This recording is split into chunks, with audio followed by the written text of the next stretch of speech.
ప్రతిపక్ష పార్టీనా పాలక పక్ష పార్టీనా అనే తేడా లేకుండా ముస్లింలు అందరూ కలిసి వస్తే కలుపుకొని ముస్లింల అభివృద్ధి చెందే దిశగా పయనిస్తామని తెలుగుదేశం పార్టీ రాష్ట్ర కార్యదర్శి మహబూబ్ బాషా పిలుపునిచ్చారు.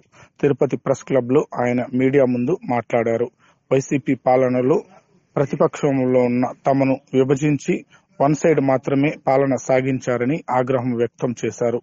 కానీ తాము కక్షలు కార్చన్యాలు ఎటువంటికి తావు లేకుండా కలుపుకుపోతున్నట్లు తెలిపారు. ఈ విలేకరుల సమావేశంలో మహబూబ్ బాషా, అన్వర్ తదితరులు పాల్గొన్నారు. వెంకటేశ్వర స్వామి పేరు పెట్టుకున్న శ్రీనివాసులు గారు, ఆయనకి మంచి గుణగణాలు ఉన్నాయి, చాలా సౌమ్యుడు.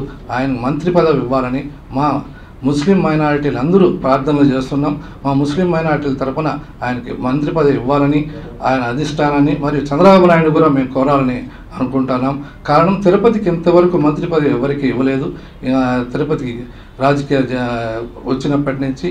కాబట్టి ఆయనకి మంత్రి పదవి ఇవ్వాలని మనసారా కోరుకుంటున్నాం. ఇకపోతే ఇంతకుముందు ఉన్న తెలుగుదేశం గవర్నమెంట్ ఉన్నంత వరకు మేము ఎవ్వరికి ఎట్లాంటి భేషజాలాలకు పోకుండా, ఎట్లాంటి రాజకీయ దుర్దేశాలు లేకుండా అన్ని పార్టీలు అందరి ఎలక్షన్ అయ్యేంత వరకే మేము విరోధులుగా ఉన్నాం. ఆ తర్వాత అన్ని పార్టీలతో అందరితో కలుపుకొని పోయి వాళ్ళకే పనులు చేసాం. ఇప్పుడు వచ్చిన ఈ 5 ఏళ్లలో ఈ విపరీతమైన ఈ రాజకీయాలు మాత్రమే ఇట్లాంటి రాజకీయాలు జరిగాయి. అంతకుముందు ఇట్లాంటి రాజకీయాలు ఎప్పుడూ చూడలేదు.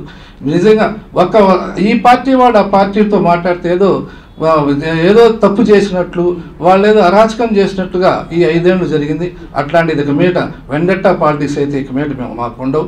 మేము ఎప్పుడు ఎల్లవేళలా మా మైనారిటీలకు ముఖ్యంగా అందుబాటులో ఉంటాం.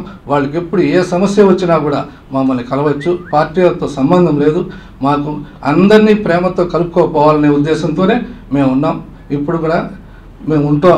వాళ్ళకి ఎప్పుడు ఏ పని కావాలన్నా మేము చేయడానికి సిద్ధంగా ఉన్నాం. మన రాష్ట్రంలోనే పార్టీ మారిన దానికి చాలా శుభాకాంక్షలు తెలుపుతున్నాను.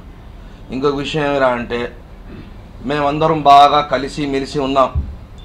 ఎటువంటి పరిస్థితుల్లో కూడా కానీ తిరుపతిలో అలాంటిది జరగదు. ముఖ్యంగా ఇంకొక విషయము, ఇన్ని రోజులు ఎప్పుడు కూడా కానీ స్వచ్ఛందంగా ముస్లింలు పోయి ఓటేసిందే లేదు. ఈసారి తెల్లవారితో 6 గంటలకే లేచి పొద్దున్నే బురకాలు వేసుకొని పోయి ఓట్లేసినారు. ఎందుకురా కారణం అంటే, మారాలి, ప్రభుత్వం మారాలి అని ఉద్దేశంతో. కానీ అందరూ కష్టపడి ఓట్లేసినారు. ముస్లింలు ఎవరు మొత్తం అన్ని కులాల వాళ్ళు కూడా బాగా కష్టపడి ఓట్లేసినారు. కాబట్టి ఇంత మెజార్టీ వచ్చింది. మామూలు ఒకరేస్తే రాలేదు కాదు, అందరూ కొలసి స్వచ్ఛందంగా ఓట్లేసినారు. అందరికీ వేసిన దానికి, కష్టపడిన దానికి ముస్లిం సోదరులు కృతజ్ఞతలు తెలుపుతున్నారు. ప్రతి ఒక్క మసీదులు కూడా కష్టపడినారు, భయపడి కష్టపడతా ఉన్నారు.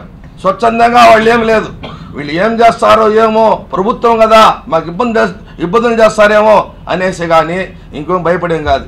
ఇంకా మీట భయపడాల్సిన పని లేదు.